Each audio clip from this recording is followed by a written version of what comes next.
You want more tea. You know it's the holy grail of muscle, drive, and masculinity. So you look for the magic pill. You buy the boosters, the Tongkat Ali, the ashwagandha. You might even be thinking about TRT. Welcome to Dr. Levitas. But what if the most potent tea booster isn't something you swallow or inject? What if it's something you do? The viral truth is that your body is like a very complete pharmacy. You have the ability to manufacture massive amounts of natural tea, but you have to trigger the factory. And you don't trigger a factory by doing bicep curls. You trigger it by simulating a survival event. Today, we are talking about compound chemistry. We are going to explore why squats and deadlifts are chemically superior to every other exercise. How training your legs can physically make your arms bigger? Yes, literally. And why eating eggs and resting longer between sets might be the missing keys to unlocking your hormonal potential. And while we explore this, please hit the like button and leave a comment. Your engagement is a great help to the channel. Let's start with the hierarchy of movement. Why do we call them the testosterone lifts? It comes down to motor unit recruitment. Tea is expensive. Your body doesn't want to make it unless it needs it. If you are sitting on a machine doing leg extensions, your brain thinks, this is so easy. No need to upgrade the system. But when you put a heavy bar on your back for a squat or pull a heavy deadlift from the floor, you are engaging nearly every muscle fiber in your body. You are creating a massive systemic demand. The structural stress on the spine and the sheer volume of muscle tissue contracting simultaneously sends a huge code red signal to the endocrine system. The message is, we are under a load that could crush us.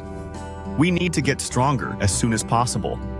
Research published in the Journal of Strength and Conditioning Research confirms this.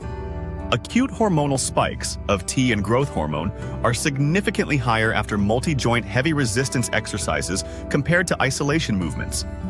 You aren't just lifting weight, you are forcing an adaptation. This is the part that sounds like magic, but it's pure physiology. We call it the systemic effect. Hormones travel in the bloodstream. They don't have a GPS that says, only go to the quads. Once T is released from your Leydig cells, in the testes, into the bloodstream, it bathes every cell in your body. There was a fascinating study where researchers had participants train only their left arm. They saw some growth. Then, they had another group train their left arm, but immediately after doing a heavy session of squats, the result was astounding. The group that squatted saw significantly more growth in their arm than the group that only trained the arm. You might have already guessed it. This happened because the arm was training in a soup of muscle-building hormones created by the legs. If you want big arms, stop skipping leg day.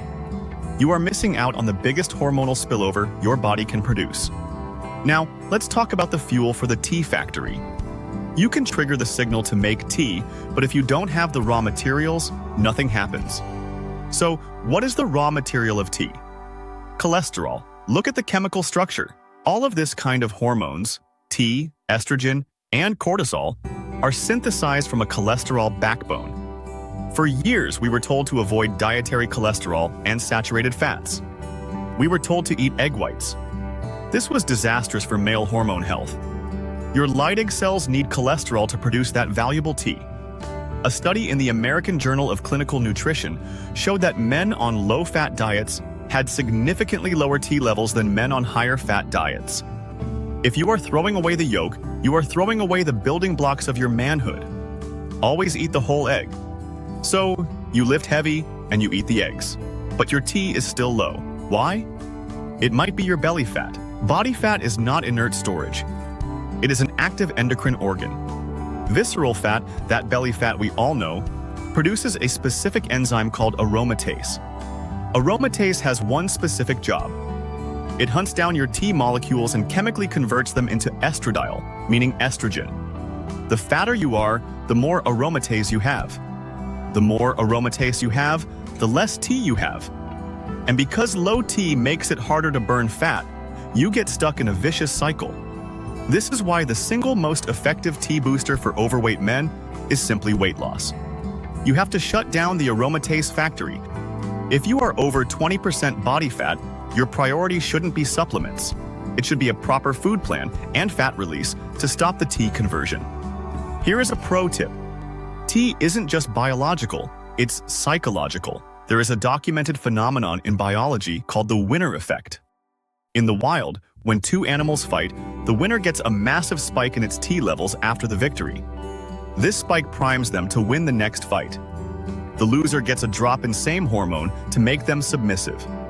This happens in the gym too. When you attempt a heavy lift, a weight that scares you, and you conquer it, your brain releases a cocktail of dopamine and signals a T surge. This is why progressive overload is so important. You need to feel like you are winning. If you go to the gym and lift the same easy weights for 5 years, you are psychologically stagnant. You need the challenge. You need the victory. Setting a personal record, the famous Paige, is a hormonal event. More is better, right? Wrong. There is a point where training stops boosting T and starts killing it. We call this overtraining syndrome. When you train intensely, you release cortisol, the stress hormone. Acute cortisol is fine, but chronic cortisol from training 6 or 7 days a week without deloads is bad to your T levels. Studies on endurance athletes and overtrained weightlifters have shown that their resting T levels can drop to levels seen in castrated men. Your body perceives the constant physical stress as a famine or a war. It shuts down the reproductive system to save energy for optimal survival. If your libido is gone, your sleep is trash, and you are weaker in the gym. You don't need to train harder. You need to take a week off. Recovery is when the hormones rebound. Finally, let's talk about the workout structure. How long should you rest between sets of these massive compound lifts? If you are doing high-intensity interval training or pump work, short rest of 60 seconds is fine. But for hormonal optimization via heavy compounds, you need 2 to 5 minutes. Here is why. Heavy deadlifts and squats tax the central nervous system and deplete the phosphagen system. It takes about 3 minutes for your ATP stores to replenish fully. If you rush it, you are lifting with a half-charged battery. You will fail the lift, or you will have to lower the weight. Lower weight means less motor unit recruitment, which means less T signaling. Furthermore, research indicates that longer rest periods allow for a greater total volume load over the entire workout, which correlates with a better hormonal response than rushing and fatiguing early on your workout. Don't be afraid to sit there and do nothing. You are recharging the weapon. Here is the doctor's verdict. Lift heavy, live large. You have a choice. You can spend your life doing easy exercises, eating egg whites, and wondering why you don't look or feel like big and strong. Or you can embrace the compound chemistry, step under the bar, load the spine, eat the yolk, and respect the recovery time. The T isn't in the needle, it's in the work. Let's grow. I'm Dr. Levitas, helping you lift your biology. Watch this video suggestion. It was especially picked for you. Also share, comment, give it a thumbs up, subscribe, and hit the bell icon. It helps a ton with the algorithm.